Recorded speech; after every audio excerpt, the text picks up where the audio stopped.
In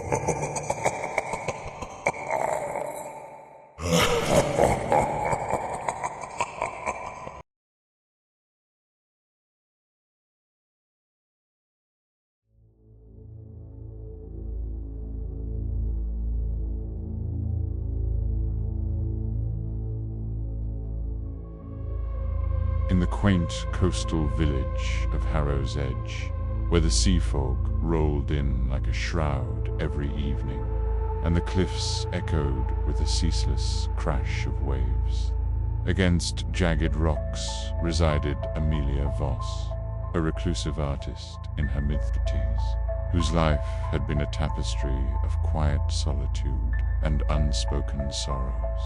She wasn't merely withdrawn. Amelia carried the weight of a fractured family history, her mother having vanished without a trace when she was just a girl, leaving behind whispers of madness, and a father who drowned his grief in bottles until he followed suit into an early grave. Now inheriting her late grandmother, Amelia S., crumbling seaside cottage after the old woman S. sudden death from what the coroner vaguely termed natural causes, Amelia saw it as a chance to escape the city's clamor and reignite her passion for painting seascapes in muted grays and blacks colors that mirrored her inner turmoil. Elara had been an enigmatic figure, a collector of oddities from forgotten eras, rumored by villagers to dabble in the occult during her younger days as a medium, hosting that left participants pale and trembling. Amelia dismissed such tales as small-town folklore, but as she unpacked dusty crates in the attic, her fingers brushed against a large, ornate mirror draped in faded velvet, its frame carved with intricate vines that seemed to writhe like living tendrils. Under the dim light filtering through salt-crusted windows, the mirror's glass was unusually pristine, almost unnaturally so, reflecting her weary face with a clarity that made her pause, noticing for the first time how her green eyes held flecks of desperation she hadn't acknowledged before. Amelia hung the mirror in her makeshift studio overlooking the turbulent ocean, ignoring the faint chill that accompanied its unveiling, attributing it to the drafty old house rather than any lingering aura from her grandmother's eccentricities. That first night, as storms battered the cliffs and thunder growled like a distant beast, she sketched furiously by candlelight, capturing the chaos outside. But her reflection in the mirror caught her eye subtly off, as if her painted lips curved into a smile she wasn't wearing, her hair slightly disheveled in ways that didn't match her own. Shaking it off as fatigue playing tricks, she retired to bed only to awaken hours later to a soft, murmuring whisper that slithered through the darkness, words indistinct but laced with familiarity, like her mother's voice calling from a dream long buried. The whispers grew insistent over the days, drawing her back to the mirror where reflections began to diverge more boldly.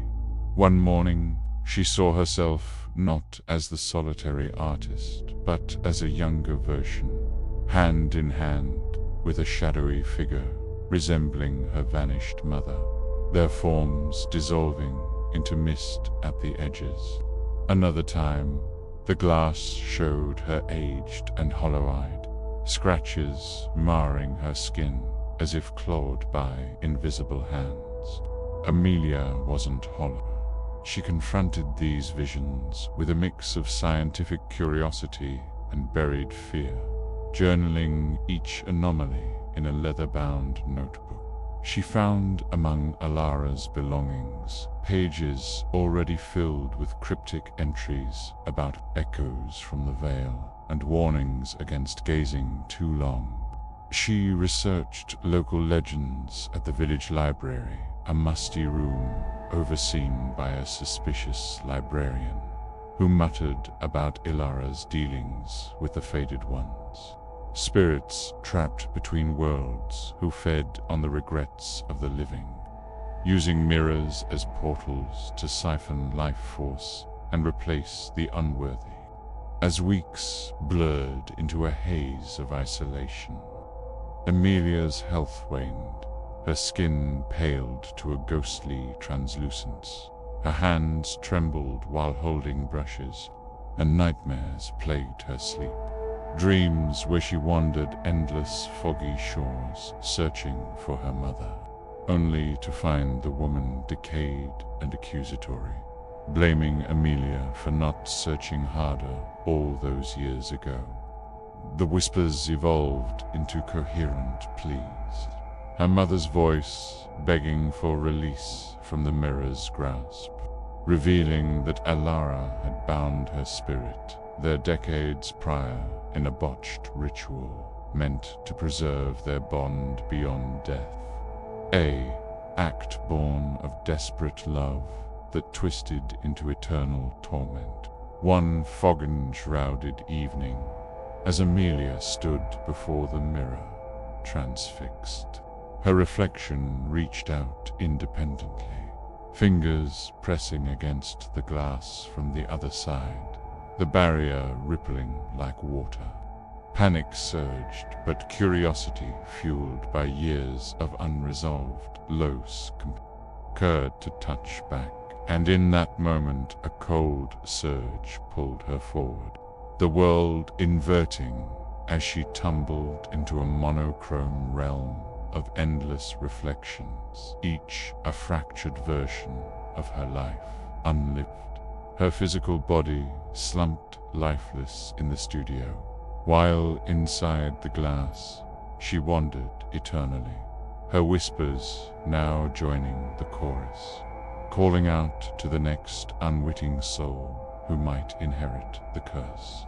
By dawn, the villagers noted the cottage's lights flickering unnaturally, but none dared approach, knowing the faded ones claimed another, leaving only echoes in the mist-shrouded cliffs of Harrow's Edge.